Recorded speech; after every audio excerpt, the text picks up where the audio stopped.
Welcome, everyone. We will get going here in just a minute. Welcome. Glad to have you here.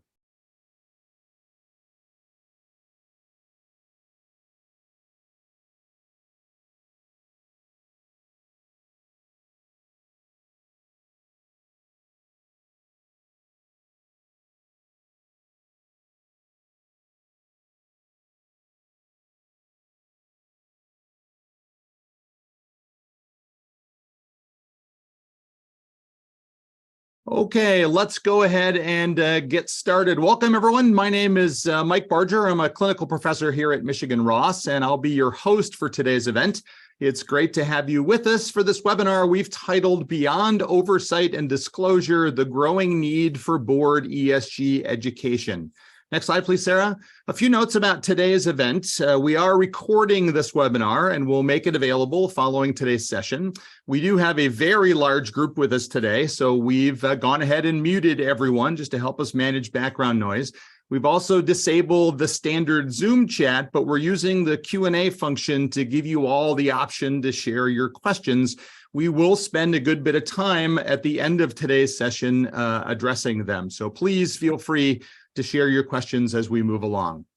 We're running today's webinar, next slide please, Sarah, to introduce a new online program that we've created at Michigan Ross in partnership with Ceres called Building Board Expertise on Sustainability. The primary goal of the program, as you can see, is to help directors learn the essential climate and sustainability skills that they'll need for this constantly evolving ESG space. We also believe that we're creating a unique opportunity for participants to learn from some of the most capable thought leaders in the sector and from each other in what we call a social learning platform where everyone that participates in the program will be able to share the experiences and lessons that have shaped their own perspectives on the ESG landscape. Registration's open now, so please take a look at the information you see at the link on the screen. We're certainly excited about what we've created, and we think that you will be as well.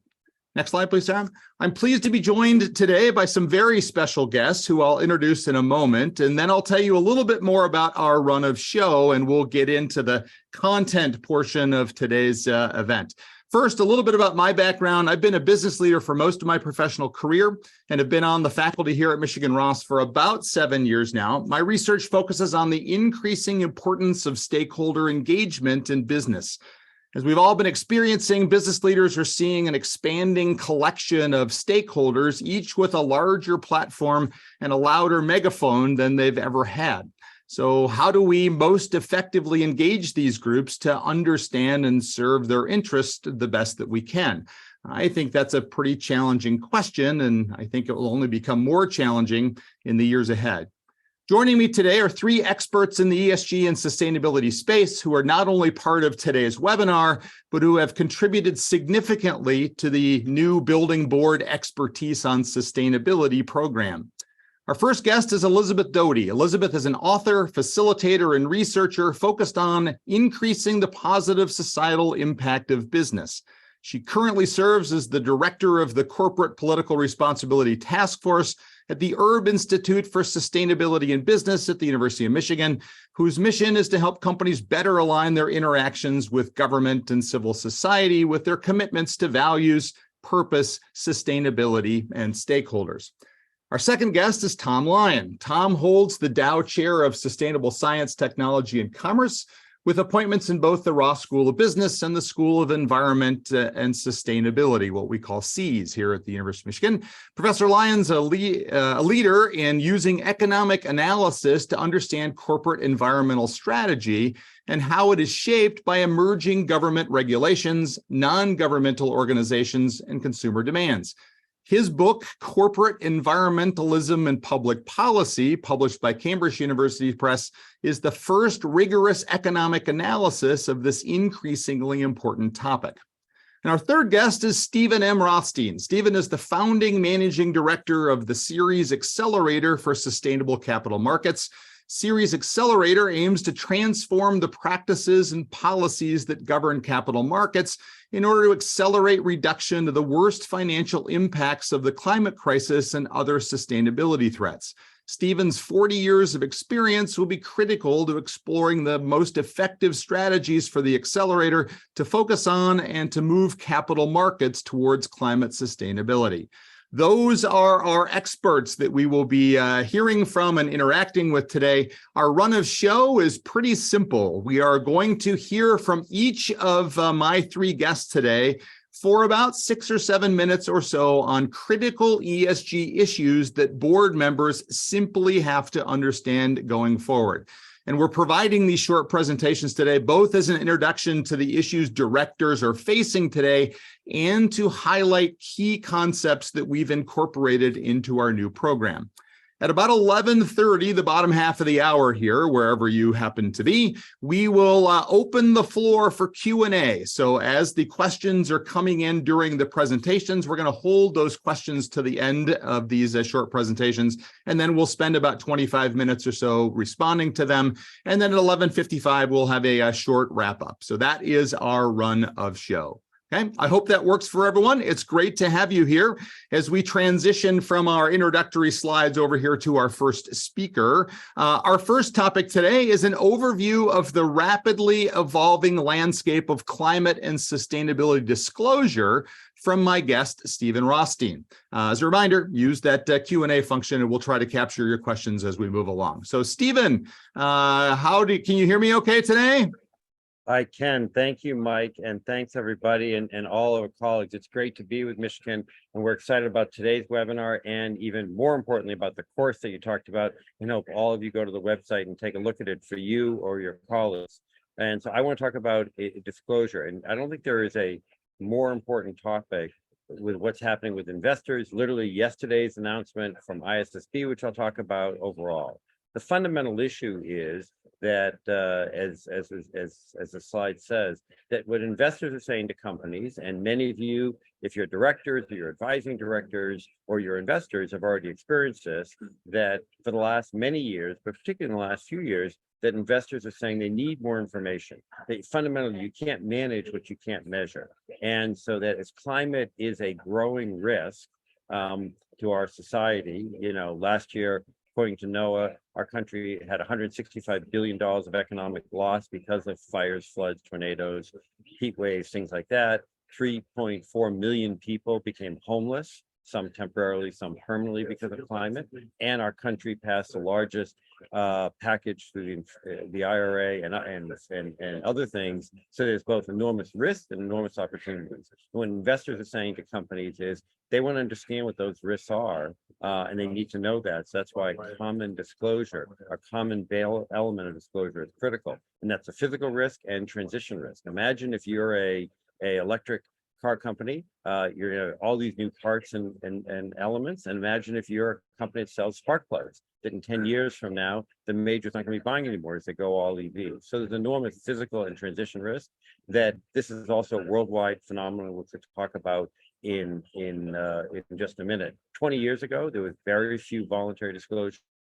Then there was an alphabet soup of voluntary agencies that were established, all doing great work, but not really talking to each other as easily. So there was in some ways a climate Tower of Babel and now we're shifting to more consistency.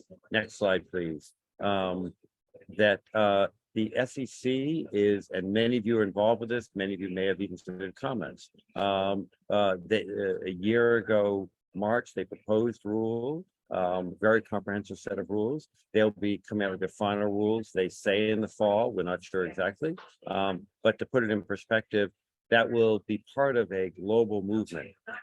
There are already several countries listed here, I won't go through each one of them, that are already requiring climate disclosure. Some, France, for example, goes back to 2016. So this is not a new topic. ISSB, the International Sustainability Standards Board, yesterday they announced their global standards, and it could be adopted in over 160 countries. I had dinner with somebody last night about this, and they were saying their prediction is within 5 years, there could be 50 countries that have this in place. So there's enormous opportunities for growth. EU already has something, the Corporate Sustainability Reporting Directive. Again, we don't have time to go through the details here, but happy to talk more on the questions. Next slide, please. Next slide, please. So as I say, the SEC, that this will cover the public companies. So for those of you either on boards or working with the SEC, go back to the SEC, thanks for a second. It'll cover the SEC. And again, that's expected to be announced later this year. And that could cover probably 6,000 to 7,000 companies, the largest public companies. But what we've seen over time in our economy is what starts in the public companies moves to the private companies through voluntary initiatives. So there are a lot of elements there. And again, I won't go through the details, but the essence is if you're a company, if you're a director, if you're advising directors, and if you don't have a disclosure framework in place, that we encourage you to start as soon as you can, because there will be these requirements both internationally and domestically, as well as the investor demands that are growing and growing and growing. Over 200 investors representing $60 trillion of assets under management have made commitments to net zero for their portfolio. They only become net zero if the companies they invested become net zero. So there's a big push there. Next slide, please. And as I said a minute ago, this is part of a broad international effort. Next slide, please.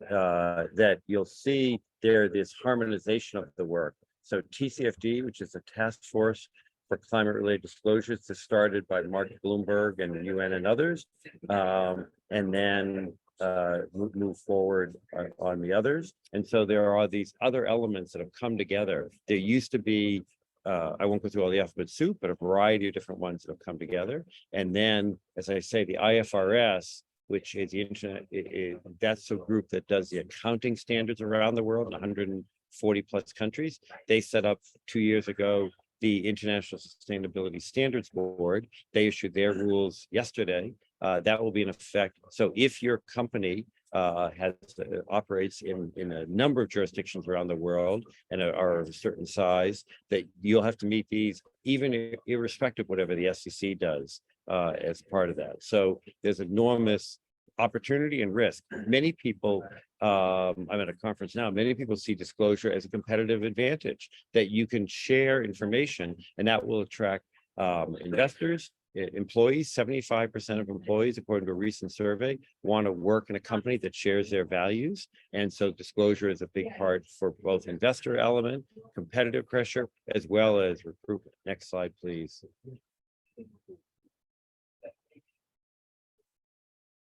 So I think that as again, these go through the details. There are a lot of details of what Europe is requiring, what ISSB is requiring, what the SEC is requiring. I'm not going to go through each of the check marks just because that alone would take an hour. But in essence, Europe is the most stringent, and they have what is called double materiality. So what that means is, and the US does not have this, is what the US is saying is, tell us what impact the climate has on the company and the company's stability. For example, if you have a plant and it's in a place that's likely to be flooded or have fires, that's going to impact the company's safety and soundness. In Europe, they also ask double materiality. What impact does the company's work have on climate? There are pros and cons to that, and I'm happy to talk about that during the Q&A time. Next slide. And I think this is the last one. So as I say, one of the things that we recommend is wherever you are in the process to move this forward. So if you have already started to disclose, and 92% of Fortune 500 companies already have some kind of disclosure, they're at various depths and stages. That's great. If you haven't done TCFD or the greenhouse gas protocols, we encourage you to look at those and start to work on those. Make sure to have an internal committee set up, because this affects not just your chief sustainability person, but people in governance, keep people in supply chain, keep people in other areas, and then to use this an opportunity for competitive advantage. So I think with that, I'm going to turn it back to Mike, and happy to answer questions at the end. Thanks so much.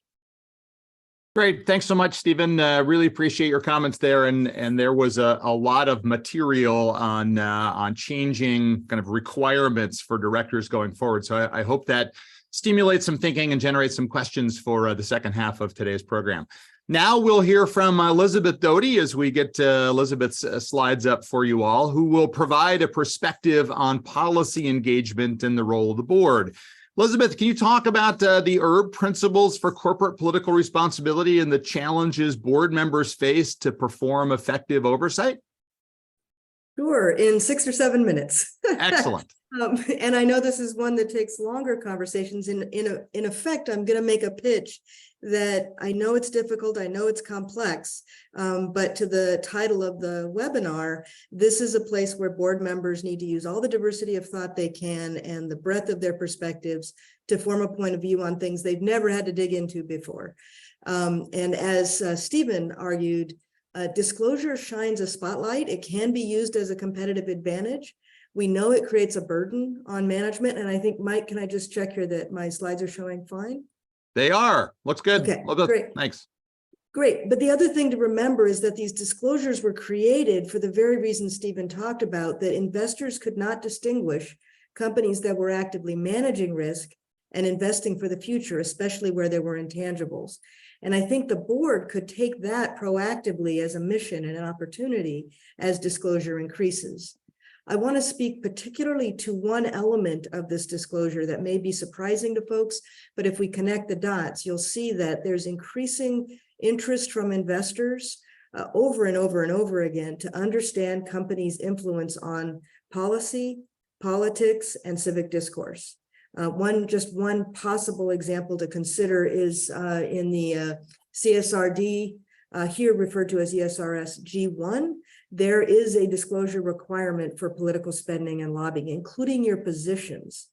And this would apply to companies with operations in Europe of, I think, 150, 170 million euros. So it will apply quite actively and raise the bar on disclosure. This is one indicator in a general direction of more disclosure, not only of what you're spending, but what you're advocating for, including through third parties like trade associations. And I know Ceres has done a lot, others have done a lot around what are your trade associations actively lobbying for and funding, and how does that align with our ultimate concerns about risk and your strategy. So there are several seminal changes this year in the US. AT&T and Cigna just agreed to withdraw, shareholder resolutions were withdrawn on an agreement to report more about the alignment of their political activity with their stated commitments. And I think you can expect this trend to continue. This increases pressure on companies to address what Influence Map, a great source of data, calls Scope 4 emissions. And that is, what is the effect of your public policy presence on our ability to get to scale and speed on climate or other environmental or social issues? And doing that, being more active on Scope 4, more proactive and using your clout, is what Tom Lyon at the Erb Institute coined the term corporate political responsibility, or CPR. And the acronym is intentionally a double entendre. And that the field of climate is ahead of the curve on all sorts of other issues, biodiversity, antimicrobial resistance, water, plastics, social issues, economic opportunity. And so there are frameworks emerging to help companies, and these actually are converging in what they ask and what they consider responsible. And so as the board, you can help get ahead of the curve by looking at those underlying interests. But being more proactive is actually fraught and requires active management and a strategic view. In fact, Stephen just mentioned your sustainability officer, your people officer, I would add your government affairs officer, communications, CLO, general counsel, need to take an integrated view, speaking across all the jargon from different disciplines, and forming a coherent point of view on where there are risks and where your strategy needs more proactive action. One area in particular are contradictions between what you say you're committed to and what your political influence is leading to. And a study in November of 2022 showed that a lot of companies spoke about the importance of climate, but had not integrated into their lobbying agenda. And Influence Map has shown that this is not integrated into lobbying positions for many companies. Another area of concern, especially in the US, and distrust of the government and civic institutions, is that our political spending is a contributing factor. And that's something where contradictions can be extremely dangerous to the brand and to your impacts. In addition, companies are facing more pressure from those different stakeholders Mike mentioned to get more involved, to be aligned, to be part of the solution to major systemic shifts around opportunity, inclusion, fairness, alignment, having political discussions at work, managing our contributions to democracy and voting rights and things at the states.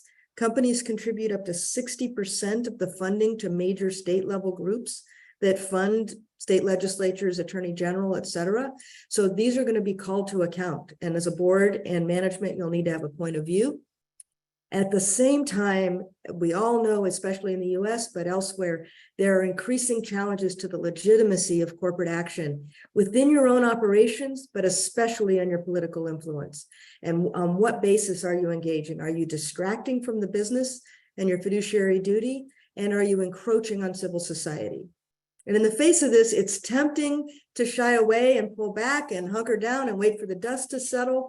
If the stakes weren't so high, maybe that might be the right strategy. But we would like to venture that this is where, imagine a pool of alligators beneath this, and that the board is helping management get across to a new sustainable platform. And what can you do to increase the awareness of these larger tectonic forces as companies do that? Eisenhower had a great quote: when you face an intractable challenge, make it bigger.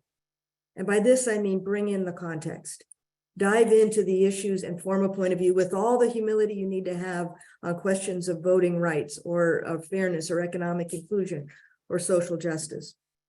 In this case, we've attempted to help by looking at the underlying issue here. And in some ways, this can be calming, that we're actually looking at a major gap in the societal contract, the social contract, either under shareholder primacy or a new focus more on stakeholders. It has not been clarified on what basis does business engage in civil and political processes. And this is what we need to clarify. And so we tackled this at the Erb Institute and the task force that I've been leading with Tom Lyon and others through the Erb Institute to try and capture principles that might help you get at the underlying need without becoming a political football on any given issue or flip-flopping. And so I'll just briefly show these here, and we'd love to share them with you, and we'll explore them in the course.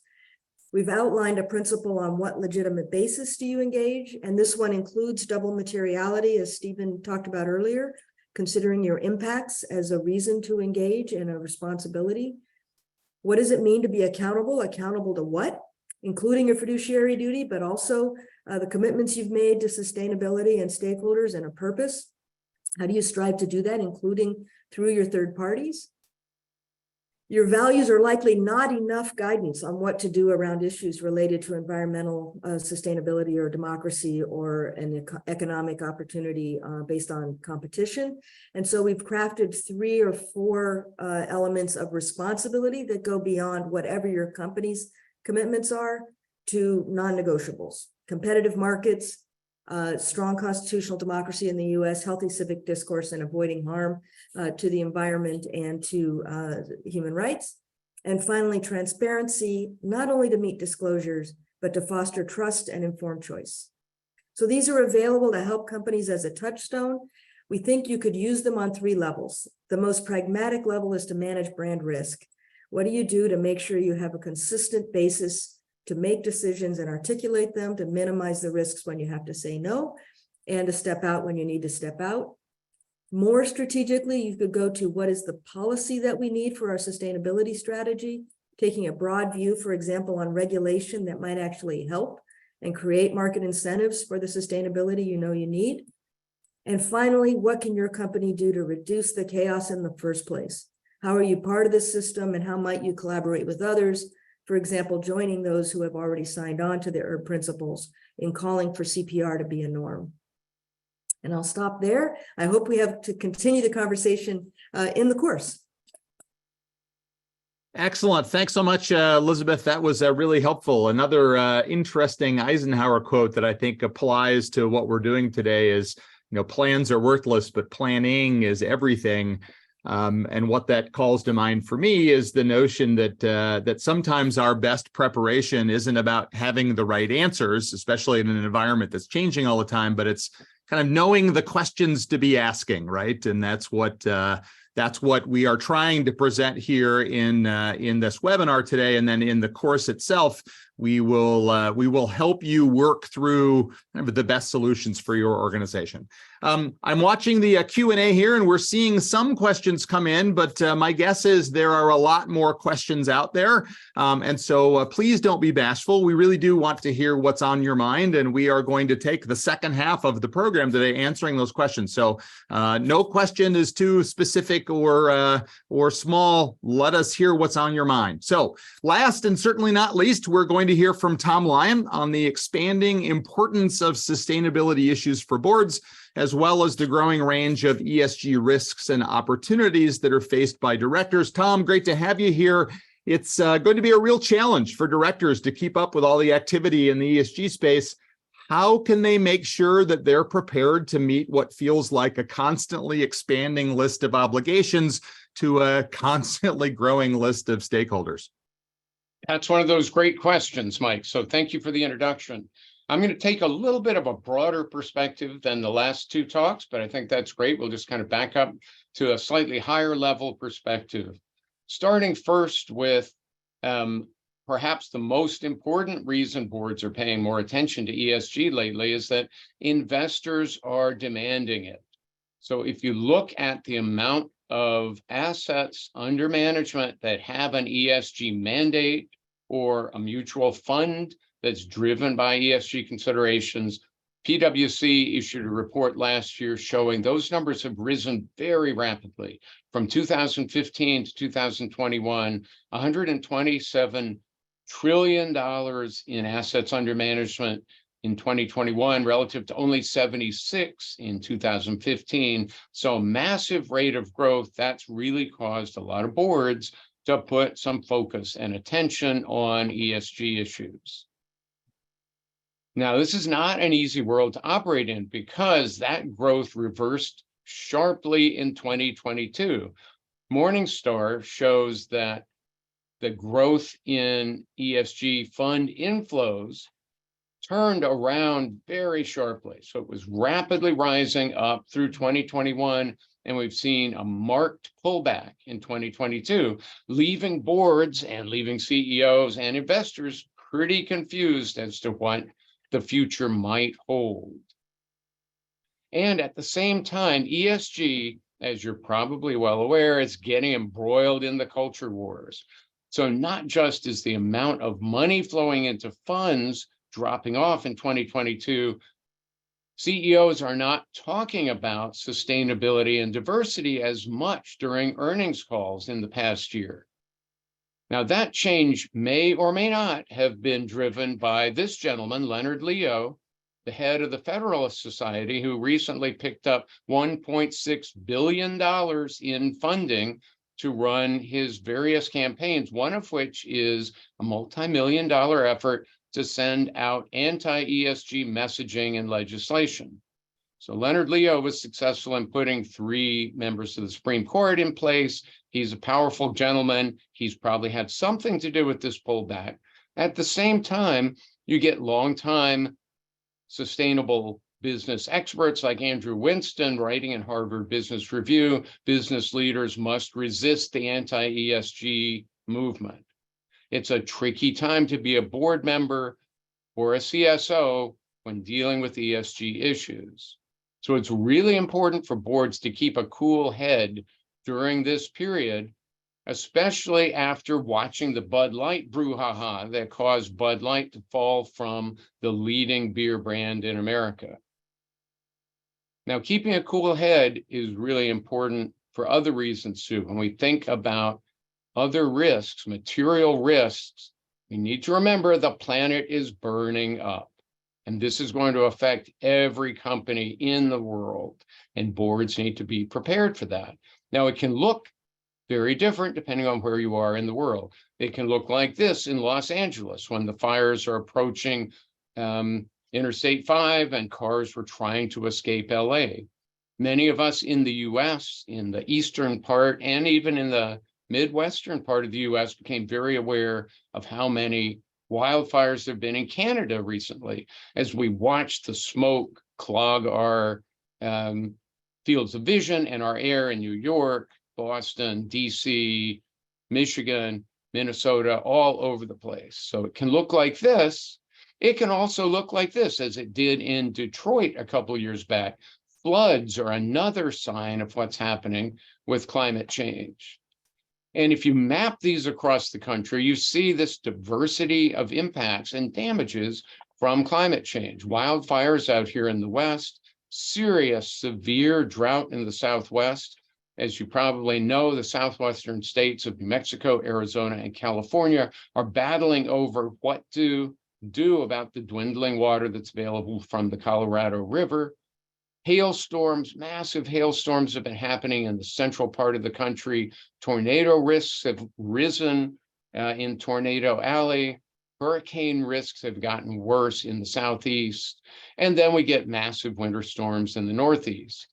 So these disasters keep adding up. And Stephen made reference to this before. Over the period of 1980 to 2018, the average cost of such damages was $43 billion a year. But over the period 2014 to 2018, it jumped to $99 billion a year. And if you take a longer perspective on these types of extreme weather events and damages, they've clearly been rising seriously since 1980 in all of these different forms that I indicated. So those climate risks are really, really direct, physical climate risks, and boards need to be aware of them. And things are probably going to get worse going forward. By the end of the century, projections are that the southeast part of the country could see counties losing between 10 and 30% of their county income. Massive, massive impacts. Now, it's very different across the country. Some northern counties may actually see incomes rise, but not by nearly as much as incomes will fall in the South. And if we look in the right-hand panel here at urban areas, you see all across the southern part of the US, climate costs are likely to take between 5 and 10% of county or metropolitan income. And then in the bright red circles, especially hitting the deep South, we can see losses of 10 to 21%. So challenges, big costs are coming, and boards need to understand climate risks. Now, it's not all risk. There's also opportunity. The Inflation Reduction Act is injecting over $500 billion into clean energy and other associated activities. So there are upsides as well that boards need to be able to address. Unfortunately, just as the need for board expertise is going up, a recent survey by the Conference Board of CEOs and other C-suite executives showed that they believe boards don't pay enough attention to ESG or climate risk. 71% of them said boards don't pay enough attention to ESG. 65% said they don't pay enough attention to climate risk. And it gets worse. CEOs and C-suite executives say 39% of their boards have poor ESG expertise. 47% have poor climate expertise. At the same time, directors are complacent. Only 11% of directors say that having environmental or sustainability expertise is very important. So you should be anticipating a wave of turnover on boards as executives and investors look for board members that know something about these areas. Now, that can be challenging. There are an enormous number of ESG rating services out there. I'm not even going to read through all these names because there are too many to pay attention to, but I would bet you're familiar with at least some of them. And what can make things even more challenging is that they don't always agree. In fact, they disagree by a lot.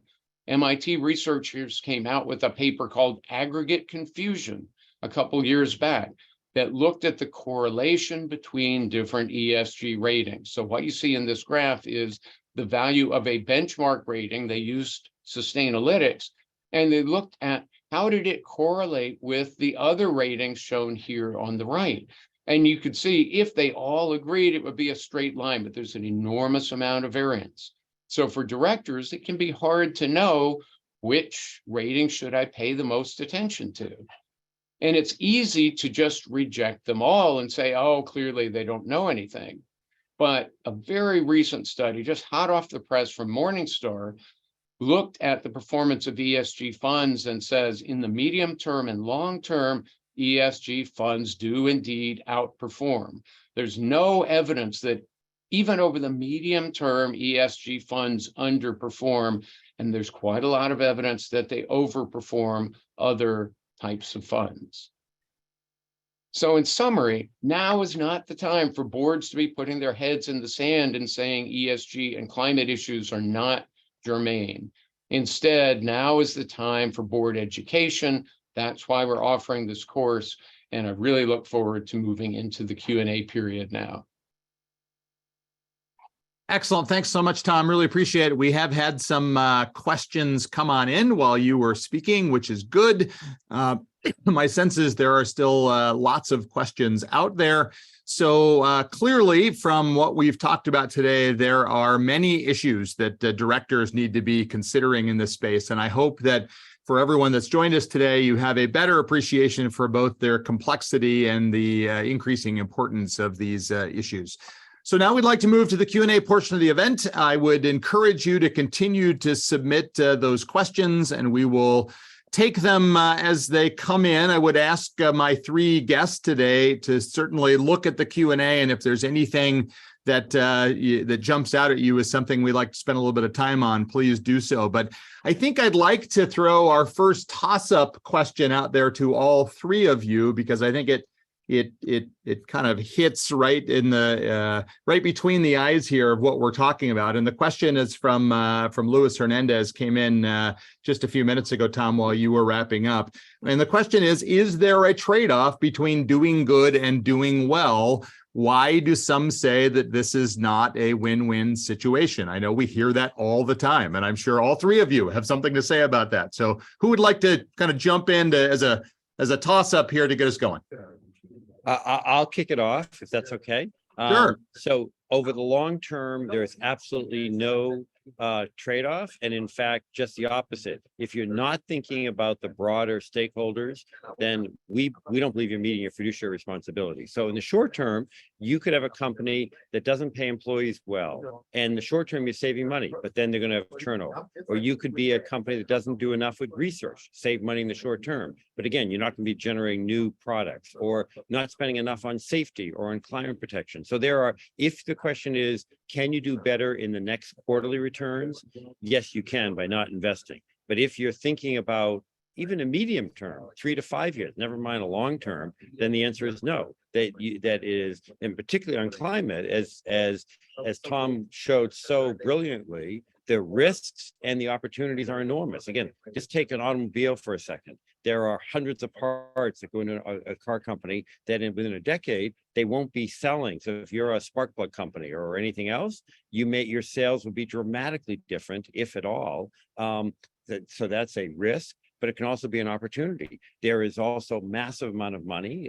Tesla is an example where they're signing deals with Ford and GM and others for their charging stations. So enormous risks, enormous opportunities. If you're thinking in the next few weeks or months, you can beat the odds. But if you're thinking anything more, then there is absolutely no trade-off. And there is a positive correlation of doing well is doing good financially. So can I build on that a little bit? I'm reminded of the transition to the automobile a century ago, and it's commonly observed that the buggy whip industry did not benefit from the transition to the automobile. There are going to be losers in the transition. Fossil fuel companies are going to be losers. Companies that make auto parts may be losers as we move to the EV transition, because EVs are more reliable. They've got fewer moving parts. Automobile dealers and repair shops are likely to not do as well. And those that don't figure out where the transition is going and adjust their business models could indeed find themselves in trouble. So, I think we have to be cognizant that it won't always be an easy transition. Coal miners need to be thinking about the future. Coal is going to disappear in the United States. So there are companies that will have transition pains. And I think we shouldn't ignore that. And that's why so many people are interested in talking about what we call the just transition, to make sure that losers are taken care of as we move to this new, cleaner world. I'd love to jump in on this one as well. And I think there's a serious disconnect here, and you just went to the heart. Thank you, Luis. You went to the heart of the public debate about ESG being anti-free markets. And is it any different, right? If markets reward long-term thinking, as Stephen just called out, why do we need to flag ESG performance? And some of it is to detect investments or risk management that isn't visible without measures. But there are other aspects, and I think some on the political spectrum are more concerned about antitrust as a barrier to long-term win-win, right? You can have things that block competition. On the left, people tend to be more concerned about externalizing pollution to society, which Milton Friedman called theft. There are things that are not win-win within our current financial system. And my favorite inventory of these is a great report from the WBCSD, Reimagining Capitalism, lists 5 ways that capitalism can have systems that do not reward long-term value creation. And I think this is why political influence is so important, that is how we correct for subsidies of things that are polluting and or make sure the incentives are there for those that create value. So I would prefer we focus on systems that align win-win and real value creation with financial performance. Great. Thanks, Elizabeth. Thanks to all of you for the answer to that. Elizabeth, I agree with you. Right at the heart of the matter. So we jumped right into the Q&A. I'll take one here. The very last question that came in, just in recruitment or evaluation of board members, what do you look for in their education, experience, and backgrounds? There is an entire module in this program dedicated to seeding the right directors with the right experience and expertise, how to build committee and subcommittee structures. And so I'll defer the answer to that to a good bit of material on that very topic. So thank you for that question.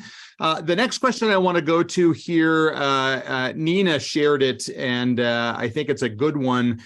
Clearly the gist of today is largely on the E part of ESG. She was just curious about the S and the G part of ESG. Thoughts on kind of the treatment of those other aspects of ESG, how important they are, and is that part of this program we've put together? Anyone like to talk about that? Yeah, sure. They definitely are part of the program. They are very important, so we will be covering them. I think it's also only fair to note that recent research in finance suggests that the E factor drives value more so than the S factor at this point.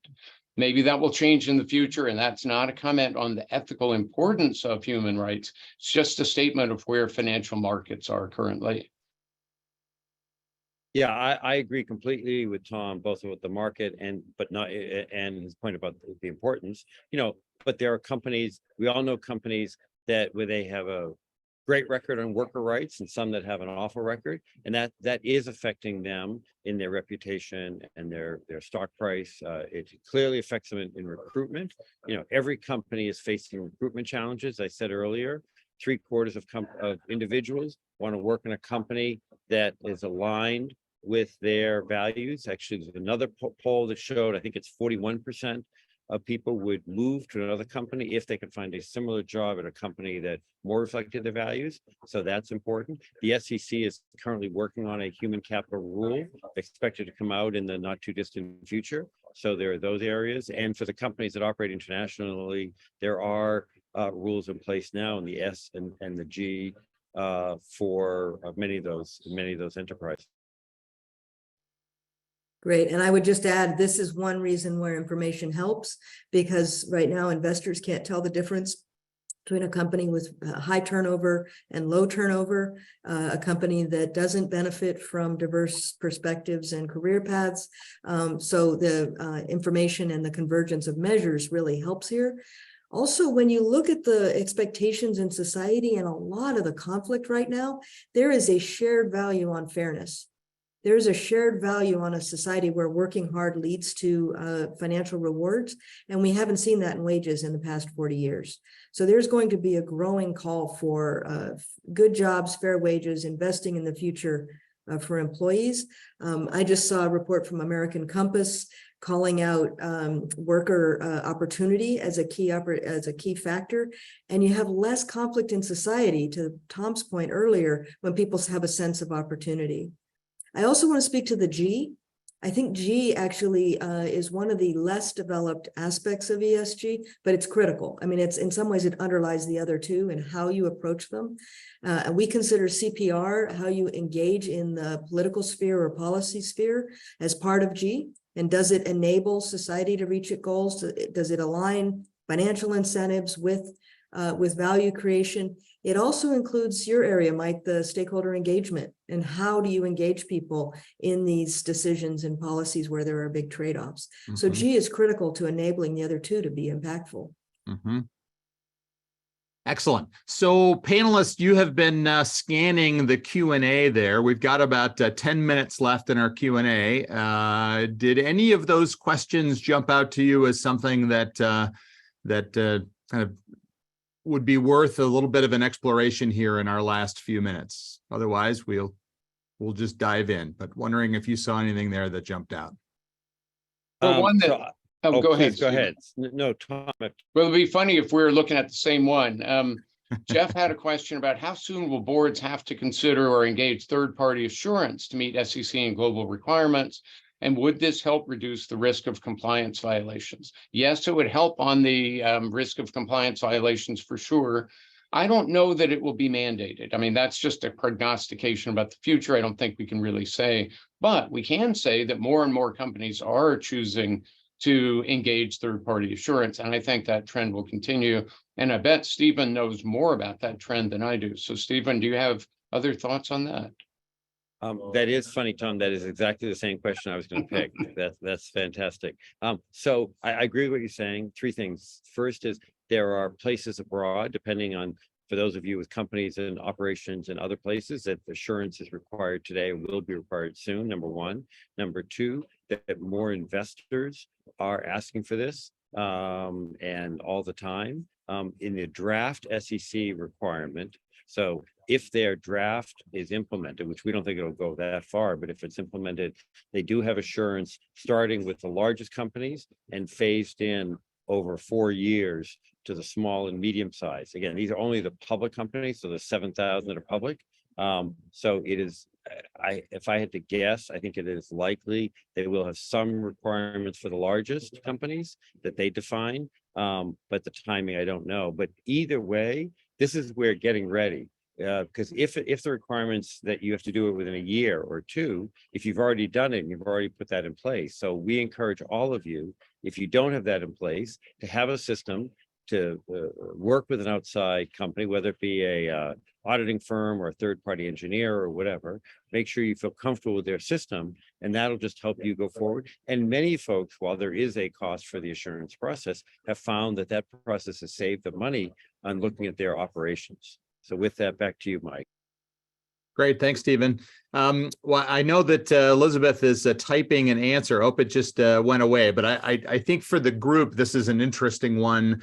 I know because it came up in our early conversations as we were putting this program together, and that's the question of just the ESG vernacular, the term, right? Is this something should we reterm? Should we embrace the term? Elizabeth, what should we do with this ESG thing? Yeah, and I did just type an answer. I think it's a really important one. And I think the best possible response, I mean, it's understandable to try and shy away, but Tom reminded us, and the board can remind management, the stakes are too high to simply try and shy away and put our head in the sand. But I think the more responsible strategy would be to get more specific, to use the questions to be more rigorous about what impacts you are going to internalize. What is it that your company is exposed to in terms of risk? And the double materiality argument of where are you impacting these risks? Just strategically, that's a good one to focus on. You know, we affect water, we affect plastics, and dive into those. One of the signers of the Erb principles is Pirelli Tire, based in Georgia in the US. And they said, we don't work on ESG, we work on reducing scrap tires. You know, and it's just more compelling. You can tie it to the concerns of the people in the state or country you're working with. I think that's the better response. And I think that is needed, and that will improve and mature the entire effort.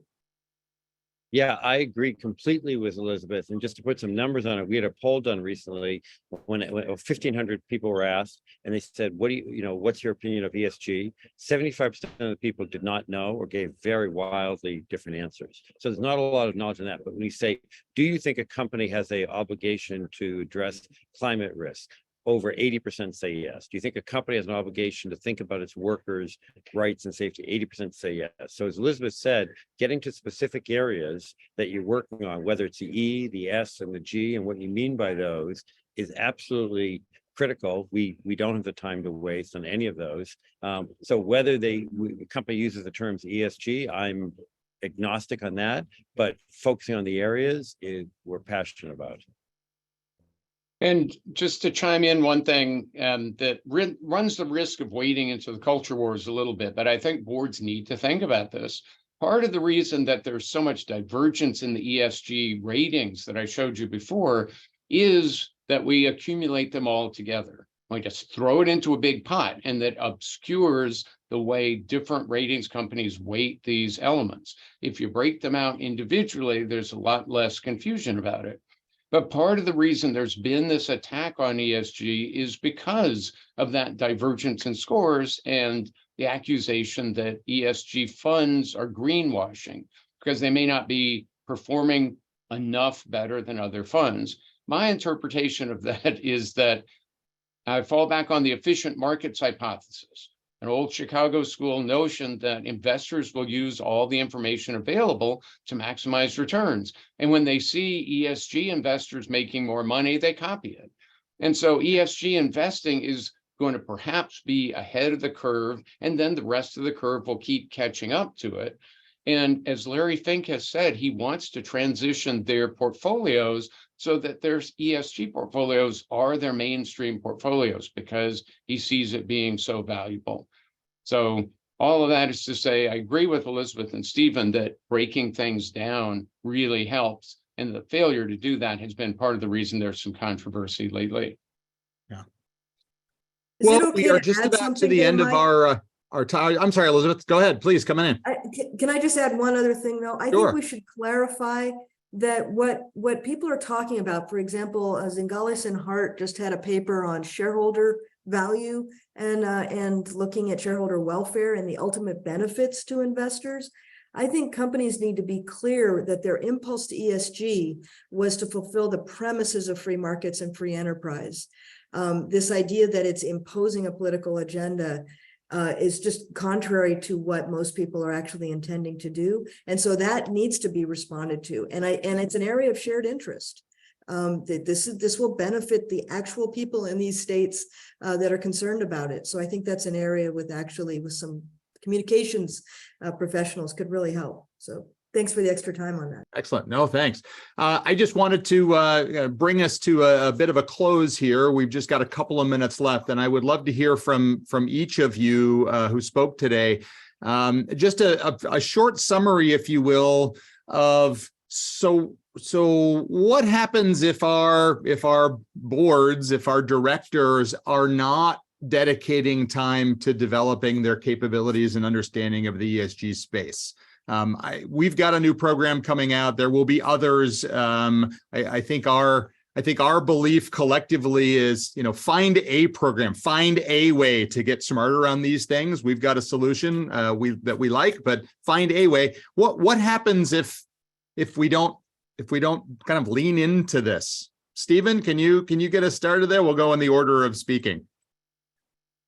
Sure. Thanks, Mike. So, and we're so excited, as I say, to partner with you and everyone at Ross and Erb on this course. So what if companies don't do it? Well, there are three ways to think about it. First is, what if companies don't think about inflation or pandemic or what's happening in the war in Russia or fill in the other blank on issues? They're not meeting their fiduciary responsibility. This is a risk and opportunity. So first is, it's like any other big strategic issue. Second is, it is, as was said earlier, an enormous opportunity for the company. And third, that they're going to be asked more specifically. So it's not just what is the company doing, but in the SEC proposed rules, in the international rules we just outlined, ISSB and the others, it is not just what the company's doing, but there is actually specific questions on the board. Do the board get briefings? Do they have committee. So they will be publicly reporting on the board process. So it is important from a proactive as well as on a defensive perspective that boards do it. But fundamentally, they can grow and make a lot more money by thinking about the risks and opportunities. And if they don't think about it, fundamentally, I don't think they should be on the board. With that, turn it back to you. Excellent. Elizabeth, what do you think about that question? I think this is very succinct, and I'll just do my best to try and build on that. I seem to be going back to older eras. I'm feeling like the Pennzoil commercial right now of pay me now or pay me later if you don't change your oil. One of the things that we, and there we go in a industry, in a service that will not be there, but I think what we're looking at is boards and management teams are exhausted in dealing with the issue of the day because of the symptoms. It's just like a strategy refresh. It's just like not serving your customers or not treating your employees well. The symptoms will consume your bandwidth and your time until you take it by the horns and actually get there and actually invest for the future. It's just like an industry S-curve. It feels like you want to defend and defend and defend. What you really need to do is jump to the new opportunities and invest and help shape those. I think that's the golden moment that companies are in now. There's a movement towards public policy that is pro-society rather than pro-my business. DSM is the former coal mine company from the Netherlands, and they are now the biggest provider of vitamins and animal nutrition in the US. That's the opportunity. So I think it's pay me now or pay me later. Great. Thanks, Elizabeth. Tom, bring us home. What do you think? I want to put the emphasis now on what will happen to individual board members if they don't educate themselves about ESG and sustainability, because I think there are two very real concerns for those folks. One, you'll be replaced.